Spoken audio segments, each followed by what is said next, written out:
गोविन्दाय नमो नमः। श्रीकृष्णाय नमो नमः। नारायणाय नमोस्तुते। असीम श्रद्धा से संयुक्त होकर भगवत प्राप्ति के मार्ग पर अनवरत प्रगतिरत जिज्ञासुवृत्त,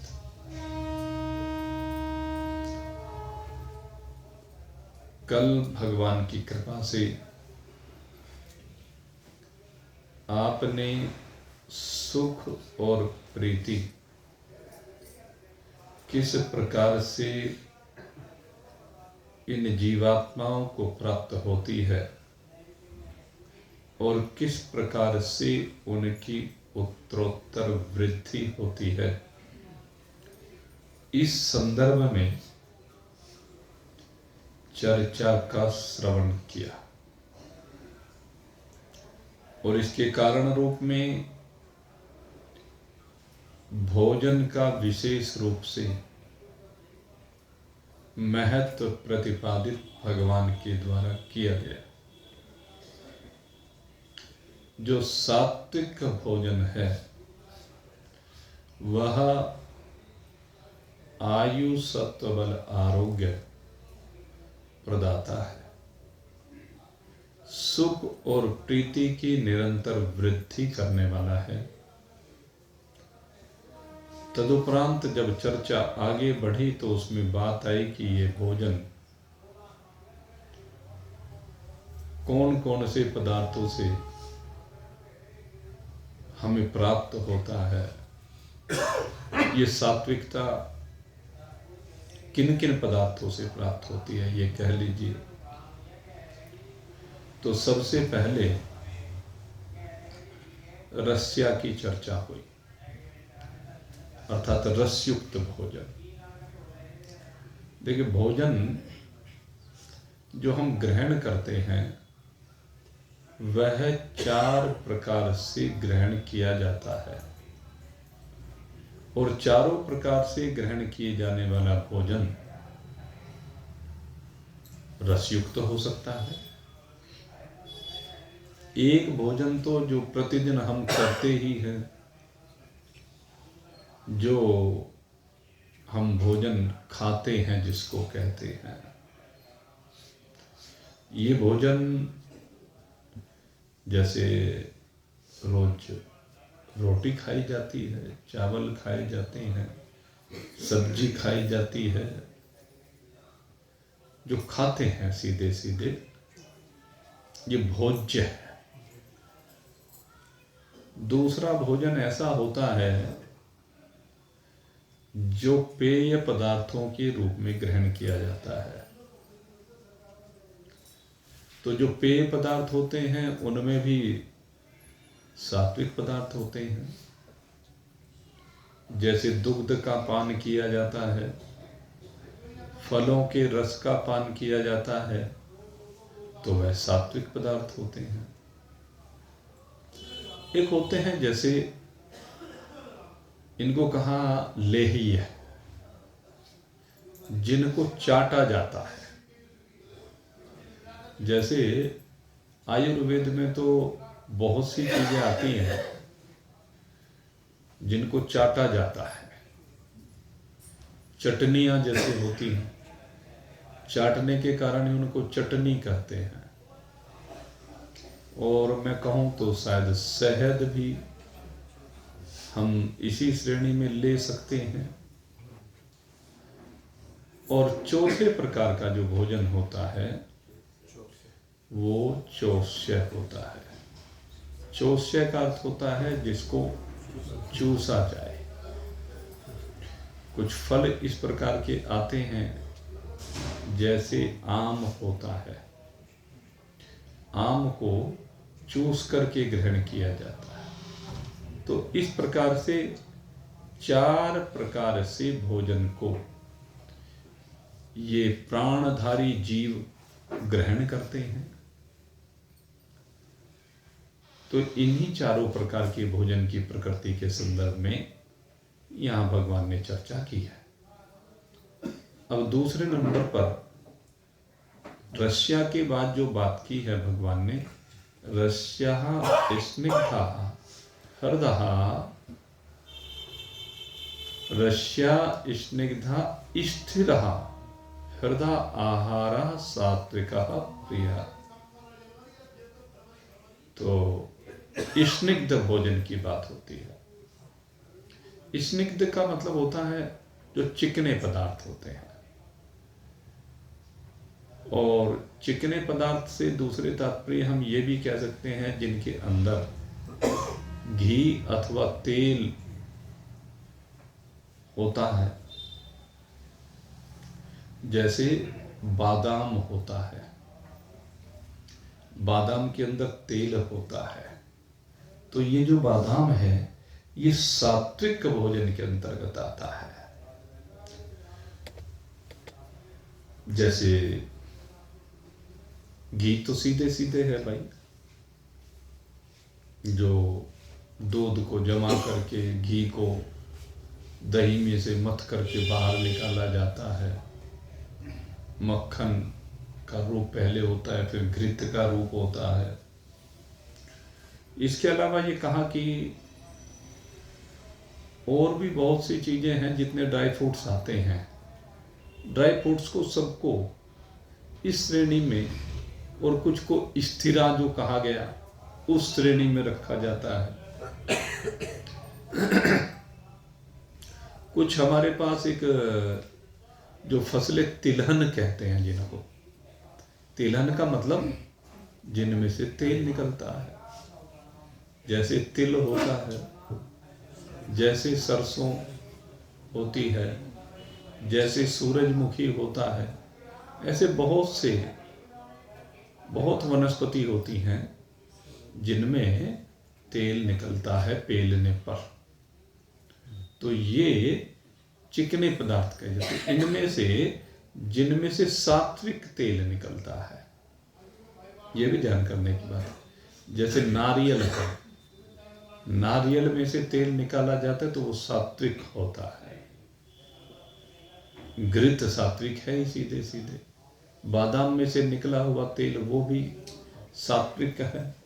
तो इस तरह से ऐसे पदार्थ सात्विक कहलाते हैं, और ये सात्विक पदार्थ सबको आनंद प्रदाता होते हैं। और भाई आजकल जैसे सर्दी का मौसम चल रहा है, उसमें तो इनका बहुत उपयोग है। सर्दी में तो इन तैलीय पदार्थों को विशेष रूप से उपयोग किया जाता है, क्योंकि सर्दियों में क्या होता है कि विशेष रूप से खुश्की आती है शरीर में। तो उस खुश्की को दूर करने के लिए दोनों प्रकार से तेलीय पदार्थों को ग्रहण किया जाता है, बाहर से भी और अंदर भी। यानी खाने में भी उपयोग करते हैं और लगाने में भी उपयोग करते हैं। शरीर की खुश्की को मिटाने के लिए तेल की मालिश आदि की जाती है। आजकल जैतून का तेल होता है, जैसे नारियल का तेल तो सर्दियों में खैर उपयोग नहीं करते हैं, ठंडी तासीर उसकी कही जाती है, लेकिन तिल का तेल है जैसे, उसका उपयोग हो जाता है। तो ये स्निग्ध पदार्थ, और इन स्निग्ध पदार्थों के बिना शरीर चल नहीं सकता। ये स्निग्ध पदार्थ सारे शरीर में लचक पैदा करते हैं, शरीर को मृदु बनाते हैं, कोमलता प्रदान करते हैं। इन स्निग्ध पदार्थों की ये विशेषता है। जब शरीर के अंदर जाते हैं, आप पहले बाहर ही इनका रिजल्ट देख लीजिए। जब आप शरीर पे इनको लगाते हैं तो शरीर पर जब ये लगते हैं तो स्वाभाविक कोमलता, मृदुता आप अनुभव करते हैं, और जो अपनी स्किन है उसकी चमक भी इनसे बढ़ जाती है। तो जब बाहर से ऐसा होता है, ऐसे भाई अंदर से भी होता है। जब अंदर जाते हैं तो अंदर ये सब चीज़ों को मजबूती प्रदान करते हैं, सब में नरमाहट भी लाते हैं। एक सीधी सी बात है। तो ये बहुत लाभकारी भगवान ने कहा है। ये अंदर और बाहर दोनों से सुख प्रदान करते हैं, प्रीति प्राणियों में उत्पन्न करते हैं। तो दूसरा स्निग्धा पदार्थों की बात की। अब तीसरी जो बात करते हैं स्थिरा। स्थिरा का अर्थ है कि जो पदार्थ लंबे समय तक स्थिर रहने वाले हों, लंबे समय तक भी खराब ना होते हों, तो ऐसे स्थिर रहने वाले पदार्थ जैसे अन्न है, हमारे गेहूं है, चना है, इस तरह के जो पदार्थ हैं, दालें हैं, ये बहुत लंबे समय तक ठीक रहती हैं और खाई जाती हैं, तो इनको खाने में कोई दोष नहीं लंबे समय के बाद भी। तो ऐसे पदार्थ, या एक हृदय का अर्थ दूसरा भी है कि स्थिरा के बाद ये हृदय जो है, हृदय का जो भाव है, हृदय का अलग भाव है। हृदय का मतलब जो स्वाभाविक ही, एक तो कहते हैं कि हृदय को प्रिय लगने वाले हैं, और दूसरा भाव ये भी है कि जो हृदय को शक्ति देने वाले हैं। हृदय को बहुत पदार्थ अच्छे लग सकते हैं, लेकिन इसमें एक बात यह कही गई कि जो हृदय को शक्ति प्रदान करते हैं, जिससे हृदय मजबूत होता है, जिससे हृदय की सहन शक्ति बढ़ जाती है। नहीं तो हृदय बड़ा कमजोर होता है भाई, क्योंकि रोजाना परिस्थितियां अनुकूल प्रतिकूल होती है, और जो कमजोर दिल के लोग होते हैं वो परेशान हो जाते हैं। कमजोर दिल के लोग झेल नहीं पाते, जरा सी भी बात हुई और बस परेशान हो गए। और आजकल तो भाई इतना बुरा हाल हो रहा है, ये हृदय रोग भाई छोटे छोटे बच्चों तक में देखने में आ रहा है, क्योंकि फीलिंग्स इस तरह की हो गई है। तो हृदय को मजबूत करने वाले पदार्थ, इसमें बादाम का नाम विशेष रूप से लिया जाता है। कहते बादाम खाने से हृदय विशेष रूप से मजबूत होता है। और भाई इस बारे में ज़्यादा आयुर्वेद वाले लोग बता सकते हैं, हम तो मोटी मोटी सी बात इसमें बता सकते हैं। और हम तो सीधी सी एक बात कहते हैं भाई, ये जो भोजन है ना सात्विक, ये जीवन परोसता है, ये मृत्यु से परे ले जाता है। सात्विक भोजन में चूंकि सत्य तत्व विराजमान है प्रचुर मात्रा में, सात्विक भोजन से आप सत्य तत्व को प्राप्त करने के लिए आगे बढ़ते हैं। सात्विक भोजन आपको वो शक्ति देता है जिससे आप सत्य तत्व की खोज कर सकते हैं। ये विशेष बात है इस सात्विक भोजन की। तो जो मृत्यु के मुख से बाहर निकाल करके आपको जीवन प्रदान करें, मेरे अंदर से तो यही भाव निकल करके आ रहा है कि भाई ये अमृत है, ये आपका जीवन है। और ये कहीं कहीं पर क्या कहा गया, अन्नो वै ब्रह्म ब्रवीत, ये उपनिषद में आता है कि अन्न को ही ब्रह्म कह करके संबोधित किया गया।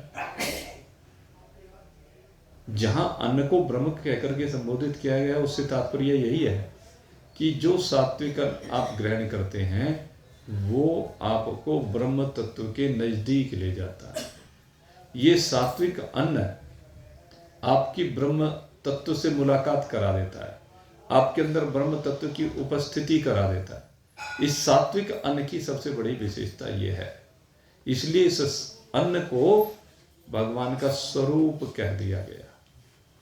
तो इसलिए हमारा प्रयास होना चाहिए कि हम केवल सात्विक अन्न को ही ग्रहण करें। सात्विक व्यक्ति की जो प्रकृति होती है वो सबको सुख देने की प्रवृत्ति होती है। सात्विक व्यक्ति कभी किसी को दुख नहीं देता। सात्विक व्यक्ति भगवान का भजन करता है। सात्विक व्यक्ति कोई भी उसके संपर्क में आए उसके ऊपर परोपकार करता है। सात्विक व्यक्ति सबके ऊपर दया करता है। सात्विक व्यक्ति सबकी सहायता करता है। ये सात्विकता की विशेष पहचान है। इसलिए जीवन में सात्विकता को समाहित करें और भगवान के भजन को बढ़ाते चले जाएं। क्योंकि सात्विकता ही भजन को बढ़ा सकती है। अन्य जितने भी गुण हैं वो भजन को नहीं बढ़ा सकते, वो तो पापों को बढ़ाएंगे। अन्य भोजन से पाप बढ़ता है और सात्विक भोजन से आपका पुण्य बढ़ता है, और पुण्य के साथ साथ आप परमात्मा की ओर आकृष्ट होते हैं।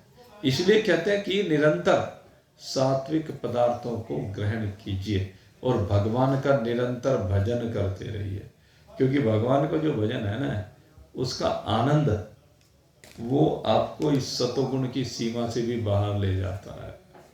इसीलिए भजन को बहुत महत्व दिया गया है हमारे यहाँ।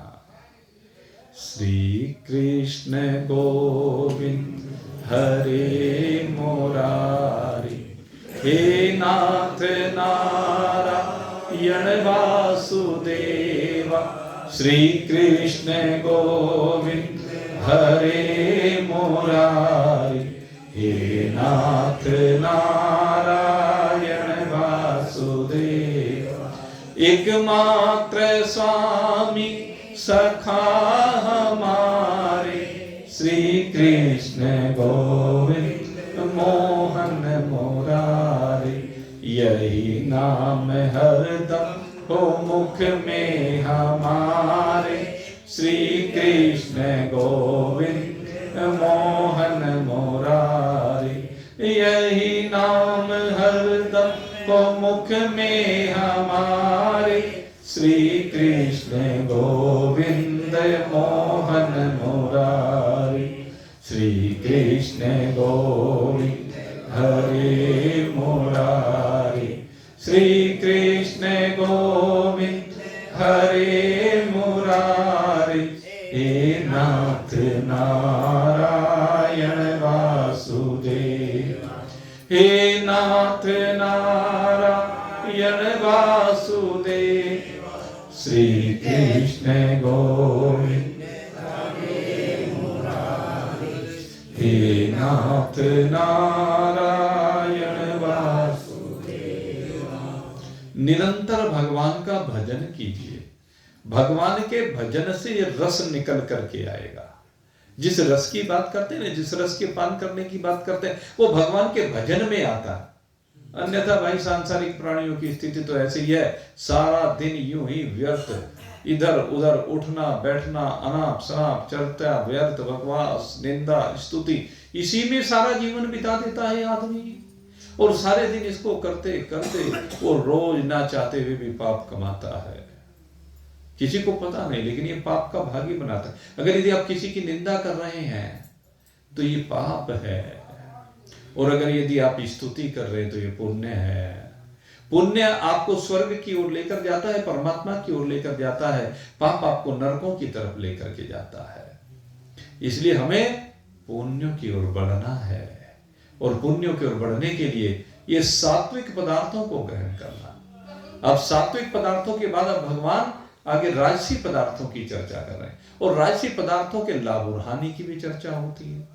जो राजसी पदार्थ हैं उनसे क्या हानियां हैं, ये भगवान हमारे सामने रखना चाहते हैं।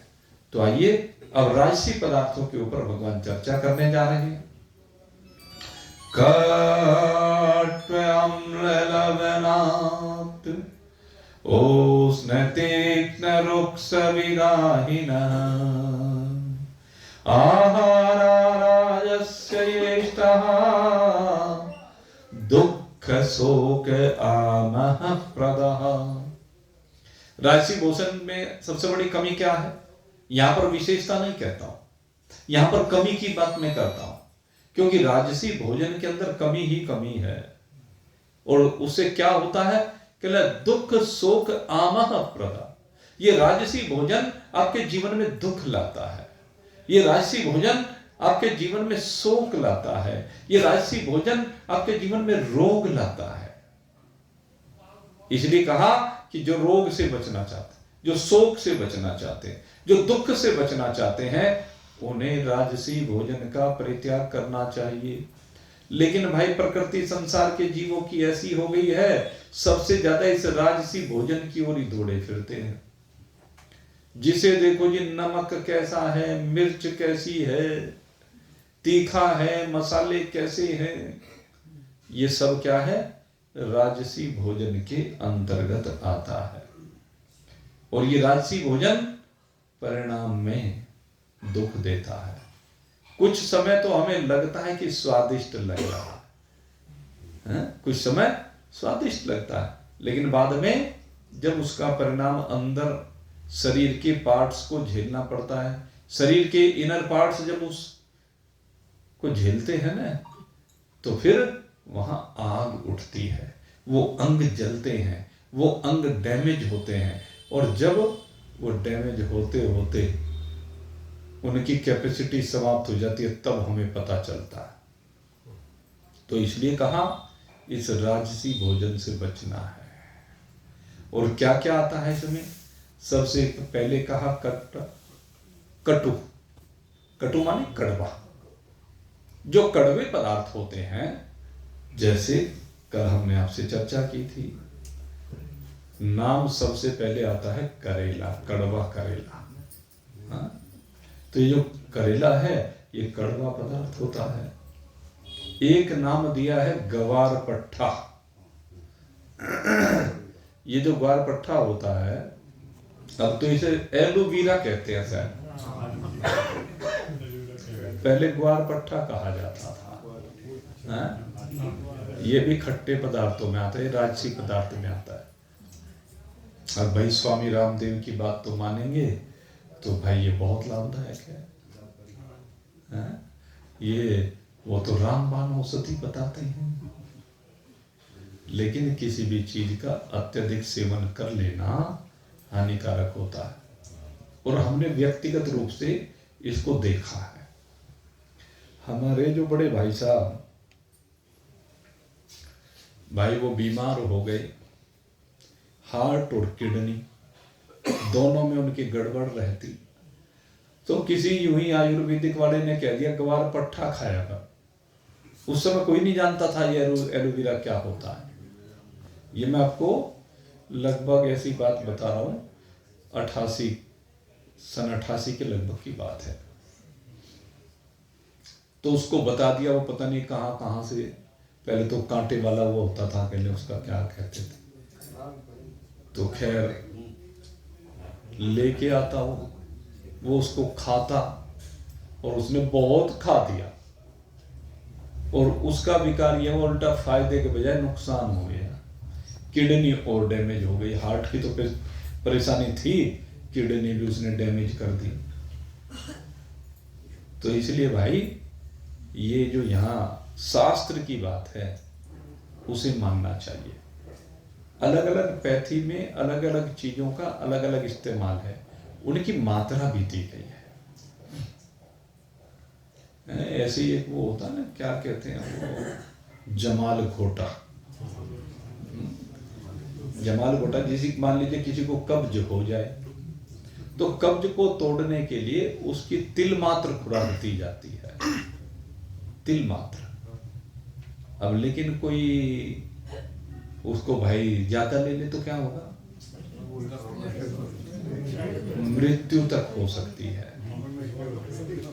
इसलिए जब डॉक्टर से पूछ कर लेंगे तो लिमिट में दिया जाएगा, वो औषधि के रूप में दिया जाएगा।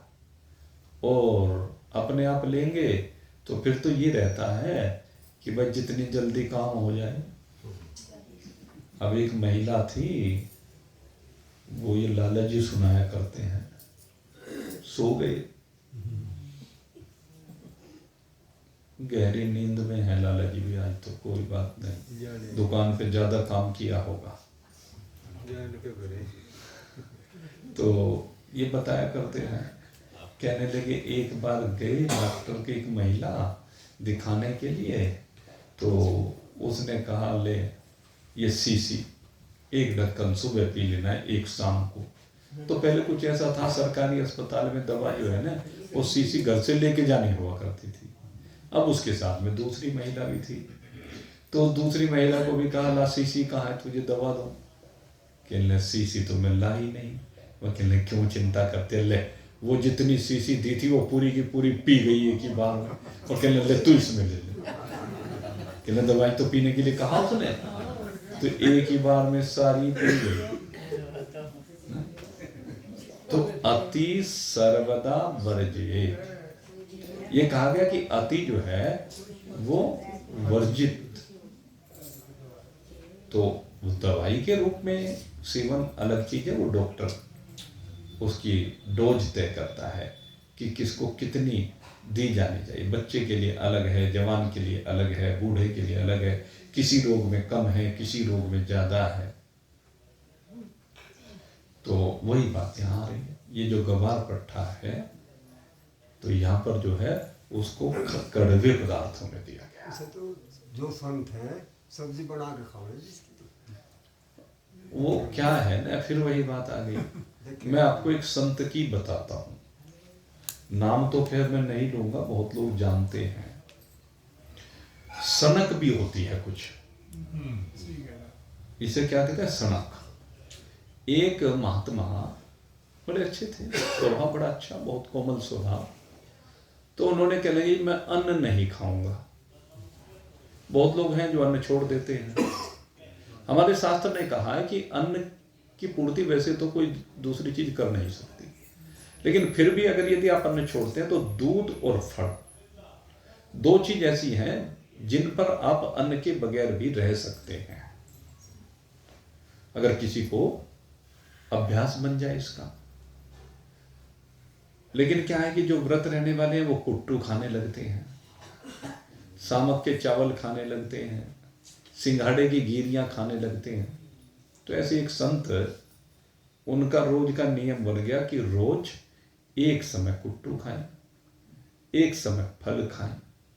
तो जो फल है, फल तो नुकसान नहीं देता, लेकिन जो कुट्टू खा रहे थे होते होते उनकी हालत ऐसी हो गई, शरीर हिलने लगा, लेकिन दिमाग में की जो सनक मैं कहता हूं ना, सनक बैठ गई। अरे ऐसे व्रत का क्या फायदा है? जो वस्तु आप खा रहे हैं और वो वस्तु आपके शरीर को नुकसान दे रही है। व्रत का मतलब संयम है, इंद्रियों पर संयम है, स्वाद पर संयम है। वस्तु के उपयोग को कहीं मना नहीं किया गया है, भोग को मना किया गया है।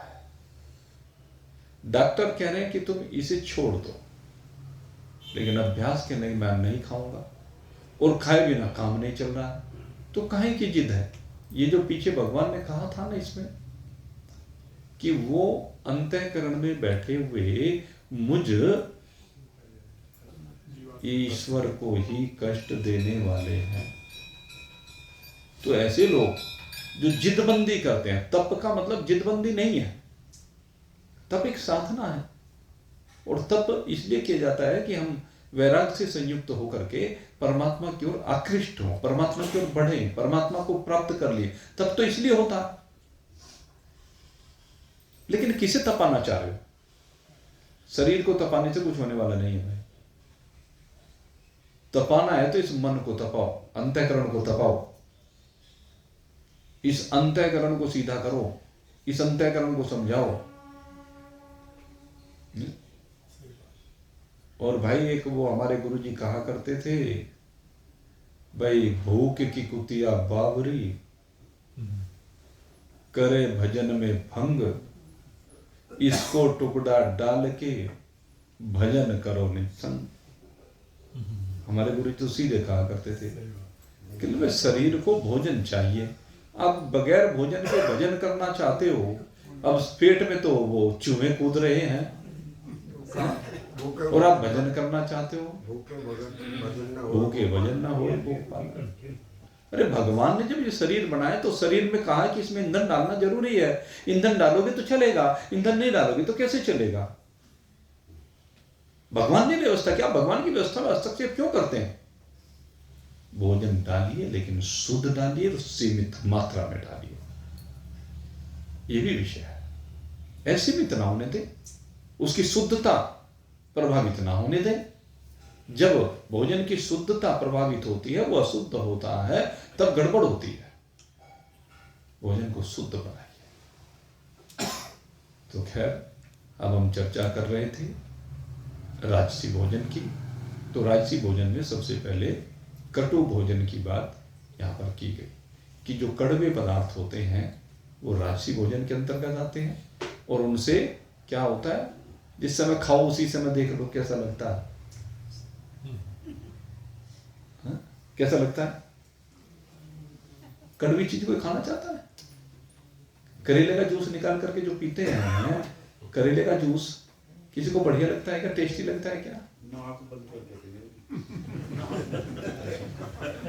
अब डॉक्टर कड़वी गोली देता है, तो जो कड़वी गोली देते हैं आराम से खाता है, तो जीभ पे रखते एकदम कड़वाहट आती है, एकदम सड़क जाते हैं जल्दी घटाघट, तो अच्छा तो नहीं लग रहा है। तो अलग में रखी तो भगवान कहते हैं सहज बनो, जिदबंदी मत करो। जो खाने की चीजें वो खाइए, जो पीने की चीजें वो पिए, जो त्याग करने की चीजें उनका त्याग करो। जीवन का आनंद इसमें है, और मनुष्य शरीर में यही सबसे अधिक महत्वपूर्ण है। तो दूसरी बात कही अम्ल। अम्ल से मतलब खट्टे, कड़वे के बाद जो खट्टे पदार्थ होते हैं, कि खट्टे पदार्थ भी ये राजसी भोजन के अंतर्गत आते हैं। अब खट्टे पदार्थों में फिर आप गुण गिनवाएंगे। कुछ पदार्थ ऐसे होते हैं जिनमें खट्टे पदार्थों में गुण भी होते हैं और कुछ अवगुण भी होते हैं। अब जो भी ये चाट पकौड़ी खाते हैं तो इमली की चटनी बनाते हैं, उसमें गुड़ मिला देते हैं खट्टे को मीठा बनाने के लिए, लेकिन वो मीठे के साथ जब इमली जाएगी तो गड़बड़ तो करेगी। रोज नहीं खा सकता कोई, यदा कदा खा लिया उसको हजम करना भारी हो जाता है, गले में लगती है, गला पक जाता है। इमली है, अमचूर है, इसके अल्टरनेट के रूप में अमचूर का भी लोग उपयोग करते हैं। नींबू है, छाछ भी खट्टी हो जाती है, जैसे आंवला है वो भी खट्टा होता है, हाँ? तो खैर,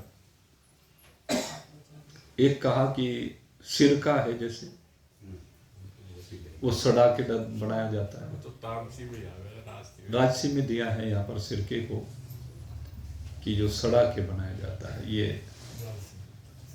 तो अम्ला हो गया, ये खट्टा हो,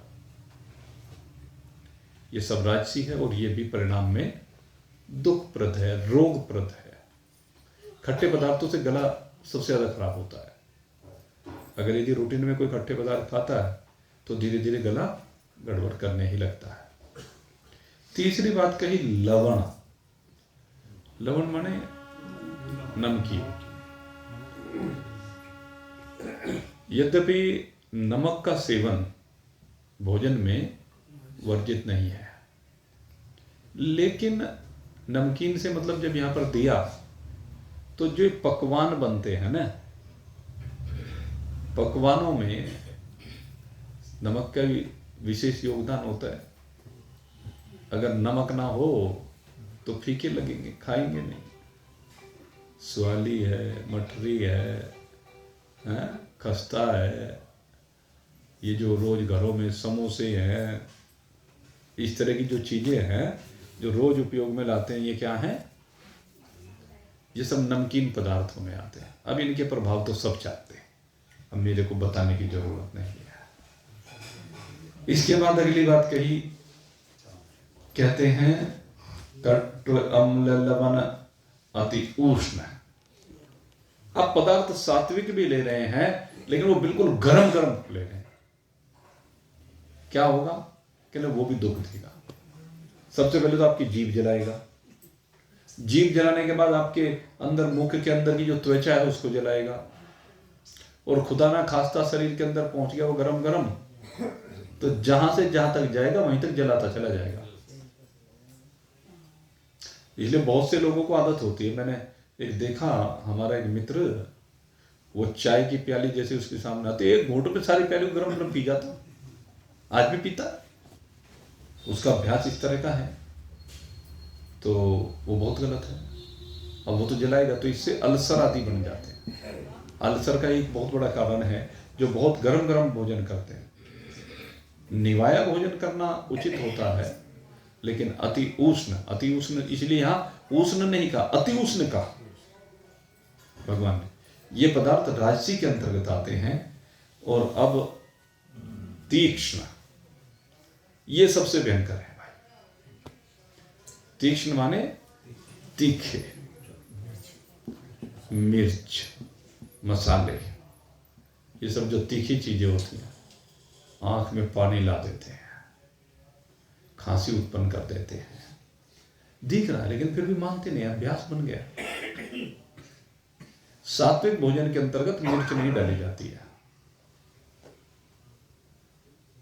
मिर्च तो पूर्णतः वर्जित होनी चाहिए। अजी हरी खा लेते हैं भाई, हरी मिर्च भी मिर्च ही है, इस बात को समझिए। तासीर में कोई फर्क नहीं, ये सिर्फ कहने के लिए है। मिर्च तो भाई मिर्च है। तो तीक्ष्ण, इसके बाद रुक्ष विदाहीन है, रूखे पदार्थ जिनमें चिकनाहट नहीं होती, जैसे चना है, भुना हुआ चना, वो रूखे पदार्थ में आता है।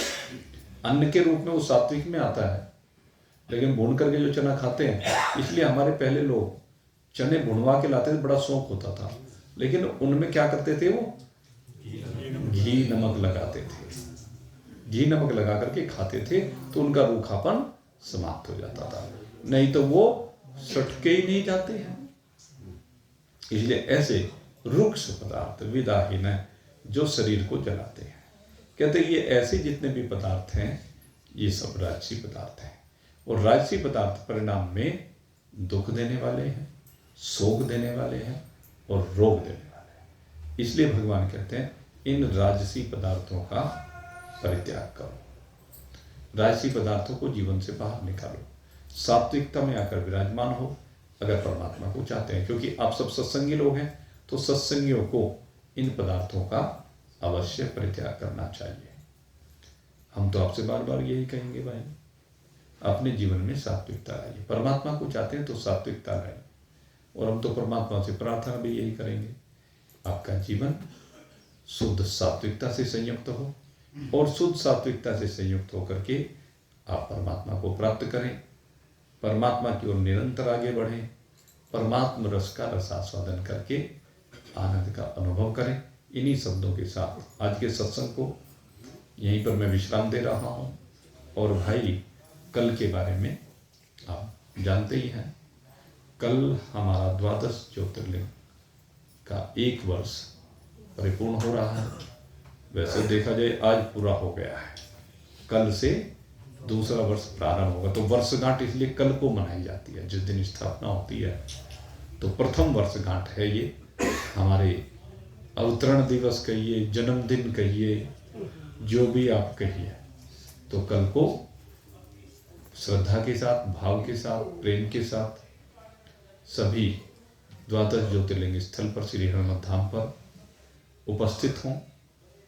सब से परिवार आए, बच्चों को भी लाए, किसी को भी लाए, चूंकि वहाँ पर कोई प्रतिबंध नहीं है। और समय 5:30 बजे। और फिर बाद में भाई कभी जिस तरह शिवरात्रि पर हुआ ये मत सोचना, आपको पता है हमारे टाइम का तो वो क्या हुआ कि कितने लोग बाद में पहुंचे, वहां देखा कि आरती पूरी भी हो गई। तो इसलिए इस चीज का ध्यान रखना, समय का। जिन जिन को जो जिम्मेदारी दी गई है वो अपनी जिम्मेदारी का निर्वहन करते ही है। और ज्योतिर्लिंगों का दिव्य श्रृंगार भी कल रखा गया है, जो भी सजावट आदि वहाँ पर करनी है। बाद में जो भी प्रसाद आदि की व्यवस्था है वो सबको नियुक्त कर दिया गया है, और वो सब अपनी अपनी व्यवस्था को करेंगे। हम तो कल के लिए आप सबको अग्रिम में शुभकामना देते हैं। भगवान भोलेनाथ से प्रार्थना करते हैं कि उनकी ज्योति से आपका जीवन सदा आलोकित होता रहे। इन्हीं शुभ भावों के साथ हम यहीं पर विश्राम दे रहे हैं। बोलिए सच्चिदानंद भगवान।